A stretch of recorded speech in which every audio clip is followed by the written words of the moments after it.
Regardez après minuit.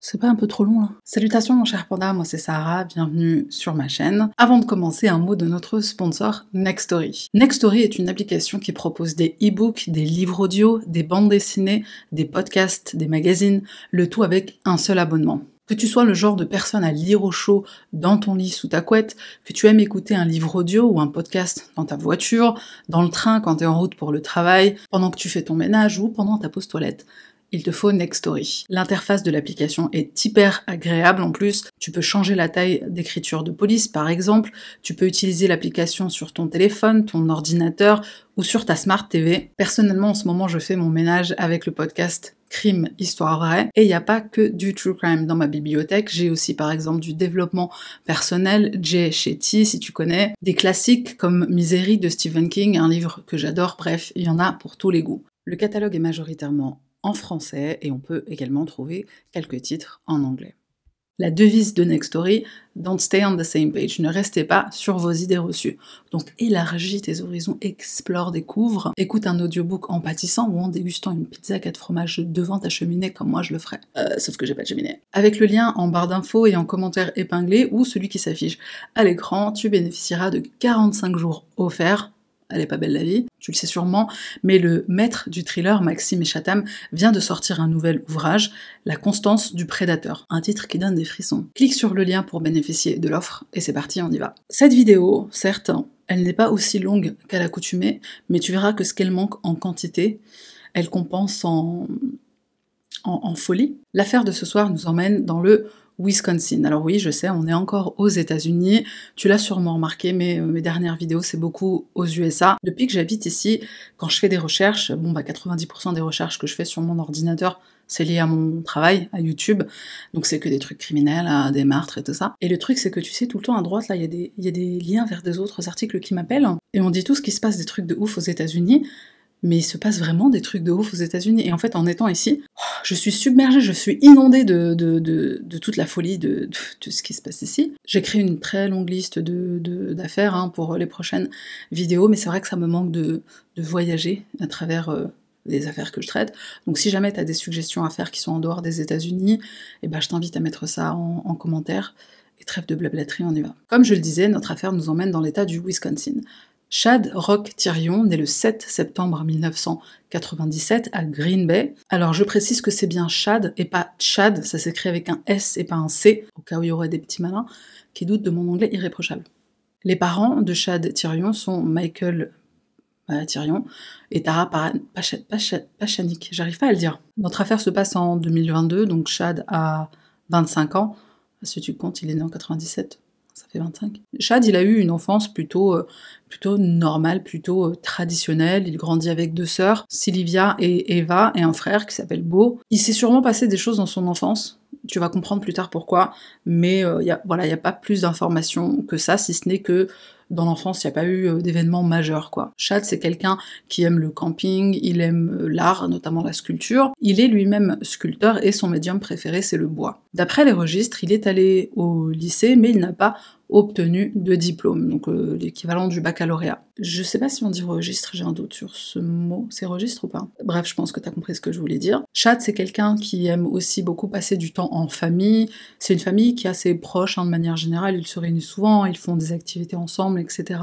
Et Chad y participe, c'est quelque chose qu'il adore. D'ailleurs, il n'a certes pas de diplôme, mais il travaille dans l'entreprise familiale avec son père et son grand-père. Les parents de Chad ne sont plus ensemble, ils se séparent, à quel moment, je ne sais pas, pour quelle raison, je ne sais pas. Ce qu'on sait, c'est que Chad habite avec sa mère Tara et son nouveau compagnon. Et sans transition, on passe à notre deuxième protagoniste, Taylor Denise Coronado. Taylor Denise Coronado naît le 23 novembre 1997, elle aussi la même année. Elle naît également à Green Bay, dans le Wisconsin. On ne sait pas grand-chose de son historique, donc on va aller là où il y a des informations. À commencer par son nom de famille qu'elle va changer en 2018. Elle ne s'appelle plus Taylor Denise Coronado, mais Taylor Denise Chabusiness. Au cours de mes recherches, j'ai trouvé une théorie fort intéressante sur la raison de ce changement, c'est la signification du mot shabu. Alors pas le shabu japonais, le shabu anglais. Shabu, c'est le surnom d'une drogue, la méthamphétamine. Je t'en dis un peu plus dans quelques minutes, hein, puisque tu te doutes bien que dans cette vidéo, il va être question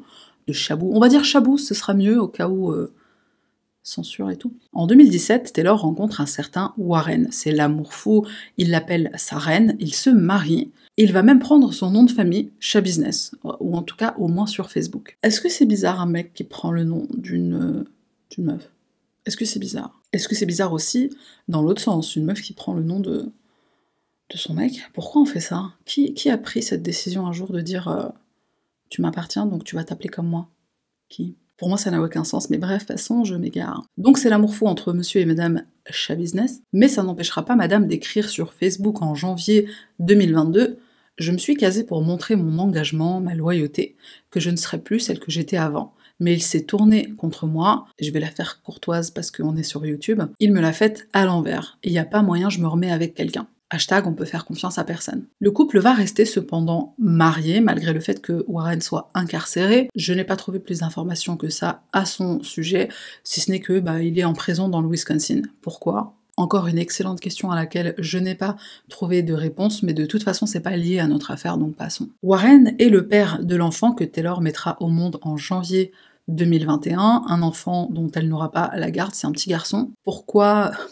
Encore une fois, j'en ai marre d'avoir des questions auxquelles je n'ai pas de réponse. Cette affaire m'a énormément frustrée par rapport à ça. J'aime bien donner un maximum d'informations, un maximum de données, pour mieux comprendre le contexte d'une affaire. Et pourtant, c'était pas faute d'avoir fouillé. Hein. J'ai rien trouvé de plus que ce qu'il y a dans cette vidéo. Donc on continue avec l'historique de Taylor Shabusiness, qui, tu dois t'en douter, va commencer à avoir des problèmes avec la justice. Elle est arrêtée en juin 2020, alors je sais pas comment elle a fait, on était tous confinés. Elle est accusée d'avoir agressé et menacé un policier. Elle plaide coupable et elle est condamnée à 60 jours d'incarcération et 3 ans de sursis. Au mois d'août, elle est de nouveau arrêtée pour possession de chabou, on va dire chabou. Elle est condamnée à 2 ans de sursis, c'est toujours des peines très légères pour Madame Shabusiness. Autre chose qu'on sait de Taylor, c'est qu'elle a brièvement vécu dans le Texas, elle a habité à San Antonio, à Cotulla et aussi à Houston, puis elle est revenue aux sources, elle est revenue habiter dans le Wisconsin. La rencontre entre Chad et Taylor, c'est un peu flou, on sait pas vraiment quand, comment. Sur une source, il était question d'amis qu'ils avaient en commun, d'une fête à laquelle ils se sont rencontrés. C'est tous les deux des personnes qui se droguent. Cette maison est hantée. La rencontre entre Chad et Taylor, c'est un peu flou, quand, comment, on sait pas vraiment. A priori, c'était après 2020. Ils ont été vus plusieurs fois à des fêtes ensemble, chez des amis, donc est-ce que c'est comme ça qu'ils se sont rencontrés? C'est fort possible. Malgré le fait que Taylor soit toujours officiellement, légalement mariée à Warren, elle entame une relation avec Chad. Une relation qui apparemment est seulement de nature physique, c'est juste des sex friends. Le 21 février 2022, Taylor, en milieu de journée, elle enlève son bracelet électronique. Alors elle porte un bracelet à la cheville, lié à quel crime, je ne sais pas. Elle porte un bracelet électronique et elle arrive à l'arracher, alors je sais pas comment elle a fait, elle devait être vraiment déterminée. C'est pas des trucs qui sont designés pour être enlevés comme ça, c'est pas des bracelets, c'est pas des bijoux. Hein. Quand son bracelet est arraché, évidemment ça crée tout de suite une genre d'alarme chez la police qui émet tout de suite un mandat de recherche. Un mandat d'arrestation ou de recherche, je sais pas si c'est la même chose, mais voilà, ils veulent la chercher et l'arrêter. Un peu plus tard, donc ce soir-là, le soir du 21 février, Chad et Taylor se retrouvent, ils vont chez Taylor, ils se rendent ensuite chez Chad, mais en chemin ils vont récupérer une de leurs amies. Voici une photo de sa maison sur la rue Stony Brook à Green Bay. Chad, je le rappelle, habite chez sa mère, il a sa chambre dans le sous-sol. Tara, la mère de Chad, elle est présente, elle semble être au courant de cette relation amoureuse, sexuelle ou quoi, enfin on s'en fout.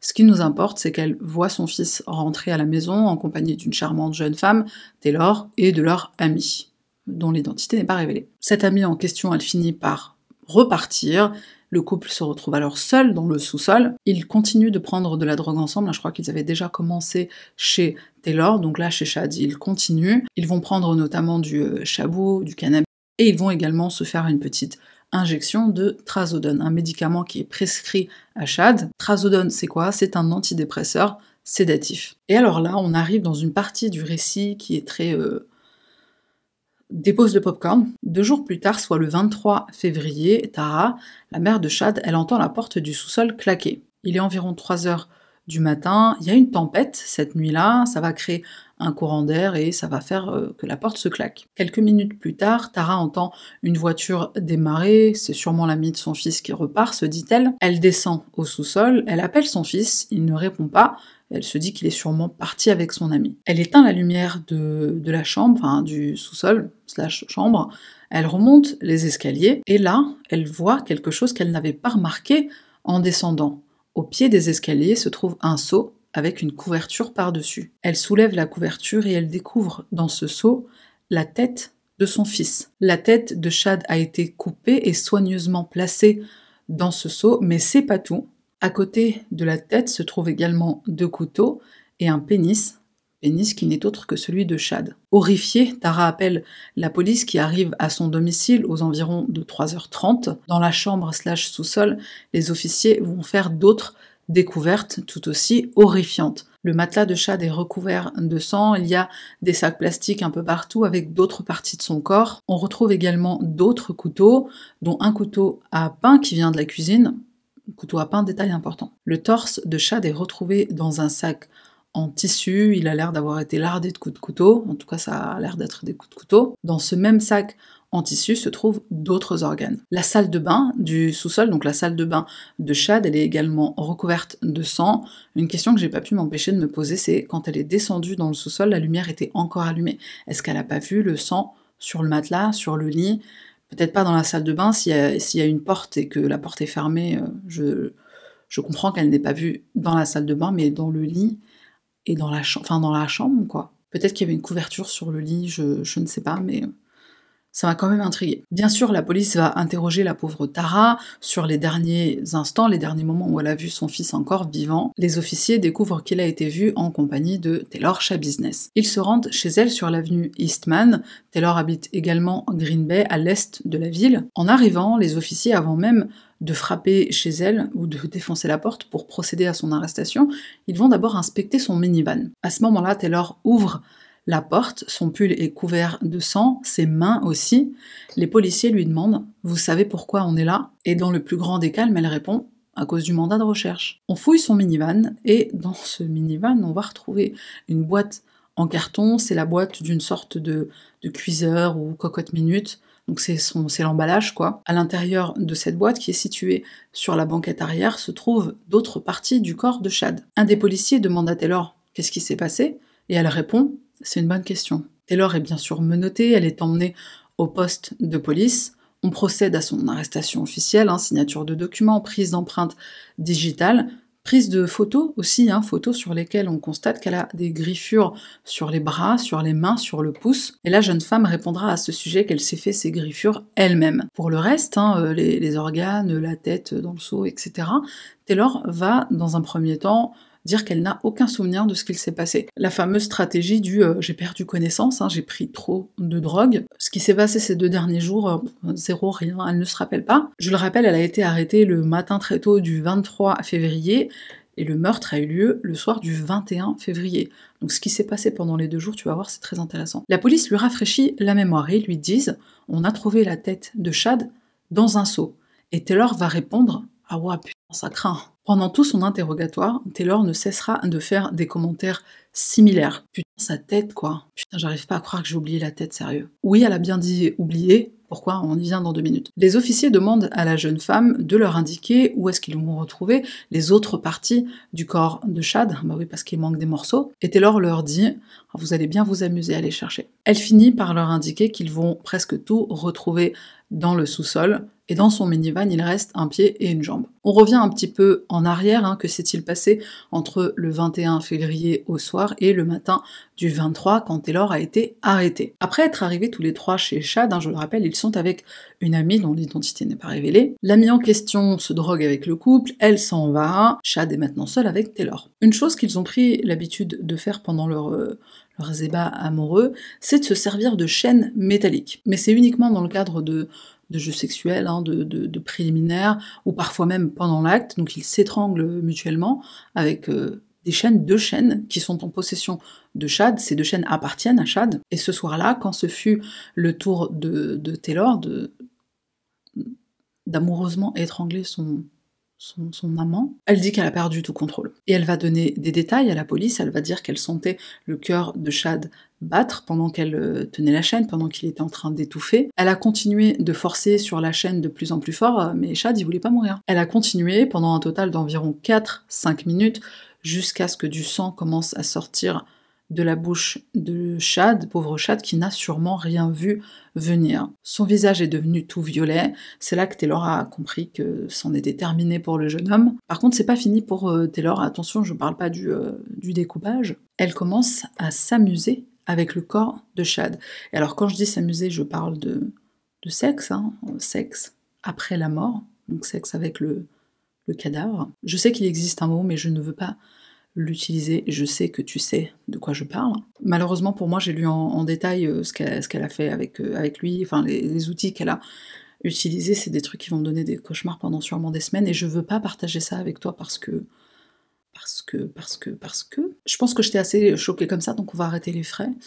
En fait, non, pas vraiment, parce qu'il y a encore des trucs qui malheureusement arrivent. Quand Taylor est interrogée par la police, à un moment donné, elle dit qu'elle l'a regardé mourir et que, ouais, elle a bien aimé. Elle le dit comme ça, elle dit, ouais, j'ai bien aimé. Et puis j'ai continué de l'étrangler, hein, vu où j'en étais. À un moment, elle demande à un des policiers, est-ce que vous avez déjà aimé quelqu'un ou quelque chose tellement fort que vous avez envie de le tuer ? Taylor continue son récit horrifiant en expliquant à la police qu'elle a continué de jouer avec le corps de Chad pendant des heures. Le lendemain du meurtre, donc le mardi 22 février, elle a passé une bonne partie de la journée dans le sous-sol avec le corps de Chad, et ce n'est que la nuit de mardi à mercredi qu'elle a commencé le dépeçage. Et avec les morceaux de corps de son amant, Taylor elle a un plan, mais qu'elle ne va pas complètement suivre. Alors le plan au départ, c'est déjà d'utiliser un couteau à pain, puisque comme elle le dit si bien, la lame elle est en dents de scie, je crois qu'on appelle ça comme ça, en dents de scie, donc c'est beaucoup plus pratique, dit-elle, pour découper un corps. À un moment donné, elle positionne le corps sur le lit, mais de façon à ce que la tête dépasse un peu du lit. Comme ça, quand elle la coupe, la tête elle tombe directement dans le seau qu'elle a bien soigneusement placé juste en dessous. Elle prend également soin d'utiliser un autre seau qui cette fois va recueillir le sang dont elle va se débarrasser dans la douche, les canalisations, tout ça. Bon, elle est très intelligente, Taylor, hein, évidemment. Après avoir découpé le corps de son amant, Taylor va se saisir de plusieurs sacs plastiques qu'elle va trouver dans la chambre, dans le sous-sol. Dans certains, elle place des organes, dans d'autres, elle place des membres, tout ça. Enfin, elle répartit tout ça bien, comme si elle était en train de faire des courses. Et elle a l'intention d'emmener tout ça chez elle. C'est pour ça que pendant son interrogatoire, elle dit qu'elle a oublié la tête, puisqu'elle avait l'intention de l'emmener avec elle. Au final, elle n'emmène que quelques morceaux dans son minivan, parce que, flemme, quoi. C'est ce qu'elle dit à la police. J'ai eu la flemme, puis je suis devenue parano, alors je suis rentrée chez moi. L'autopsie révélera que la cause de la mort de Chad Thirion est la strangulation. Quand la tête de Chad a été retrouvée, il y avait encore une bonne partie de son cou, Taylor, elle avait vraiment coupé à la base du cou. Le médecin légiste a donc pu constater les marques de strangulation faites par la chaîne métallique. Taylor est inculpée pour meurtre au 1er degré, mutilation d'un cadavre, agression sexuelle au 3e degré. Elle est toujours en attente de son procès, et son attente se fait dans la maison d'arrêt du comté de Brown. Le montant de sa caution est fixé à 2 millions de dollars. On estime qu'elle est capable d'essayer de se carapater pour échapper à la justice au vu de ses antécédents criminels. Le juge demande à ce qu'une évaluation psychologique soit faite pour déterminer si Taylor peut être jugée pour toutes les charges à son encontre, puisque bien sûr, étant donné l'horreur des circonstances du crime, ses avocats tentent de plaider la folie. 2 psychiatres vont procéder à une évaluation de Taylor. Une psychiatre est nommée par l'accusation et l'autre par la défense. La psychiatre de l'accusation, Dr Deborah Collins, elle dira que Taylor, elle comprenait parfaitement toutes les questions qu'elle lui posait. Elle n'a eu besoin de reformuler à aucun moment. Elle dit aussi que Taylor comprend quelles conséquences elle encourt pour ses actes. Taylor, elle a raconté aux 2 psychiatres son historique psychiatrique. À l'âge de 12 ans, elle a été internée après avoir tenté de mettre fin à ses jours. Et lors de son séjour en hôpital psychiatrique, on lui a fait les diagnostics suivants. Trouble du déficit de l'attention, hyperactivité, syndrome de stress post-traumatique et bipolarité. Les 2 psychiatres vont confirmer les antécédents de Taylor, de toute façon il y a des traces, on a vérifié, et pourtant le docteur Collins dira qu'elle n'a relevé aucun signe de psychose. Je dis absolument pas ça pour défendre Taylor, mais le chabou, tu te rappelles ce que c'est chabou, c'est clairement une substance qui est connue pour justement créer de la psychose, donc étant donné que c'est une utilisatrice De longue date, j'ai trouvé ça étonnant qu'elle ne trouve aucun signe de psychose. L'autre psychiatre, celle de la défense, elle aura un tout autre discours. Lorsqu'elle demande à Taylor si elle sait ce qu'elle encourt, Taylor lui répond la peine de mort. Le Wisconsin n'a pas la peine de mort. Ce que Taylor risque réellement, c'est la prison à perpétuité pour le meurtre. Elle risque également 12 ans pour ce qu'elle a fait au corps post-mortem, 10 ans pour l'agression sexuelle et une amende pouvant aller jusqu'à 50 000 $. Lors de ces évaluations psychologiques, Taylor, quand elle parle de sa mère qu'elle a perdue à l'âge de 11 ans, elle va dire un truc très perturbant. Elle dira que quand elle est allée au paradis, elle a pris son cœur, donc elle a pris avec elle le cœur de sa fille, et quand elle est arrivée au paradis, elle l'a donné à un homme. Il y a un mot, mais encore une fois, je ne veux pas l'utiliser, mais c'est ce que j'aime appeler un agresseur d'enfants, si tu vois ce que je veux dire. Et d'après Taylor, c'est ce charmant monsieur qui contrôle Taylor depuis le paradis. Taylor Show Business, ou comment jouer la psychopathe devant la cour. Pour appuyer le truc, les avocats de la jeune femme vont dire qu'elle ne suit aucun traitement et que son état de santé mentale s'est détérioré dans les 2 semaines précédant son passage devant le juge. Avec les résultats des évaluations psychologiques, c'est au juge de trancher. Et le juge, il y croit pas. Il estime que Taylor, elle est en capacité d'être jugée pour ses actes, elle a été évaluée après tout par 2 psychiatres différentes, et de toute façon, ajoute-t-il, s'il l'avait jugée inapte, il aurait ordonné qu'elle suive un traitement, et il aurait attendu jusqu'à ce qu'elle soit apte. Comme je l'ai dit dans l'affaire Isabella Guzman, j'ai oublié son prénom, plaider la folie, ça marche pas toujours. Et pour peu que ça marche, ce qui reste quand même très très rare, ça te vaudra une incarcération qui sera différente de celle d'une prison. C'est une prison blanche, c'est autre que celle avec les barreaux classiques et tout. L'hôpital psychiatrique, on y fait de toi presque un légume. Il y a beaucoup de gens qui disent « vaut mieux une prison normale ». Aux dernières nouvelles, dans un article datant de ce mois-ci, donc novembre 2022, le juge aurait ordonné de nouvelles évaluations psychologiques. Les avocats de Taylor en ont fait la demande. En passant à nouveau devant le juge, ils expliquent que l'état de la jeune femme a continué de se détériorer ces derniers mois. Son frère est décédé en juillet, ce qui l'a énormément bouleversée. D'ailleurs, elle a tenté de mettre fin à ses jours dans les 2 derniers mois qui ont précédé son passage devant le juge, ce dernier passage devant le juge. Le juge, il accepte, mais tu sens qu'il est excédé, qu'il en a marre. Il donne son accord, mais il termine en disant « Bon, à un moment donné, va falloir faire ce procès, ok, donc je veux bien faire d'autres évaluations, mais ça peut pas continuer. » Ok, il le dit pas comme ça, mais c'est l'idée. Pour conclure, je t'ai préparé des petites choses sympas, comme d'habitude, en commençant par le bracelet électronique. J'ai vraiment hâte que le procès ait lieu, parce qu'on va découvrir énormément de choses sur le passé de nos 2 protagonistes en réalité. Je me suis demandé pourquoi Chad avait commencé à se droguer. Quand quelqu'un commence à prendre des substances, il y a forcément un truc, quoi. Et puis je suis quelqu'un de très curieux, donc je me suis posé la question de savoir si c'était pas le divorce de ses parents qui l'avait affecté, s'il n'y avait pas d'autre chose, en tout cas dans l'historique de Chad. Et puis pour Taylor, elle perd sa mère à l'âge de 11 ans. Voilà, il y a sûrement des circonstances qui peuvent aider à mieux comprendre l'affaire. Taylor qui arrache son bracelet électronique quelques heures avant le meurtre qu'elle va commettre, pour moi ça soutient la préméditation. Et j'en suis même quasiment sûre, et voici la raison. Jeffrey Dahmer. Un journaliste de la région est allé farfouiller auprès de l'entourage de Taylor, et d'après plusieurs sources, Taylor était fascinée, voire amoureuse de Jeffrey Dahmer. On remarquera que le mode opératoire était le même. D'abord, elle a drogué sa victime, ensuite elle l'a étranglée, puis elle a abusé de son corps post-mortem. Hasard ou coïncidence, Jeffrey résidait à Milwaukee. Milwaukee, c'est dans le Wisconsin. Le journaliste, il explique également dans son article que, certes, Taylor, elle est différente, elle n'est pas aussi organisée que Jeff, oui, on va l'appeler Jeff. Le meurtre qu'elle a commis, c'était pas à domicile, comme Jeff. Il y a des différences qui sont conséquentes, c'est vrai, mais Taylor, elle en était à son premier meurtre. Est-ce qu'elle en aurait commis d'autres si elle n'était pas foncée au chabou et autres substances? Jeffrey aussi, il était addict à encore quelque chose qu'ils ont en commun, mais le poison de Jeff, c'était l'alcool. Le poison de Taylor, malheureusement, elle en avait plusieurs, et c'est des poisons qui sont bien plus hard, bien plus piquants. L'alcool, même à forte dose, ça n'a pas les mêmes effets que du chabou. Le chabou est connu pour provoquer des excès de rage. Entre autres, la fameuse question, qu'en est-il de la responsabilité d'une personne qui est sous substance? La justice dit que oui, t'es responsable. Jusqu'à présent, on n'a jamais vu quelqu'un acquitté puisqu'il avait trop bu ou trop fumé. Aussi, Me trompais-je? Une amie de Taylor va donner un témoignage anonyme et elle va dire qu'elle était une des rares amies de Taylor qui était sobre, qui ne prenait aucune substance. Elle connaît Taylor comme étant une personne douce, affectueuse, gentille. Quand elle lui a annoncé quelques années auparavant qu'elle avait un cancer, Taylor en a pleuré. Et cette amie en question, elle savait que Taylor, elle prenait de la drogue, elle savait qu'elle avait voilà, ce genre de problème, mais à chaque fois qu'elles étaient ensemble, Taylor était toujours sobre, c'est d'ailleurs pour ça qu'elle l'autorisait à garder ses 2 enfants. En 9 ans d'amitié, elle aurait jamais cru que Taylor soit capable de faire ce qu'elle a fait. Tu connais des gens qui sont drogués ou qui sont addicts à certains trucs, mais d'en arriver à là, ça reste quand même quelque chose de très choquant. En tout cas, c'est ce que dit cette amie de Taylor. Pourtant, sur Facebook, on pouvait quand même lire des publications faites par Taylor qui étaient quand même hyper...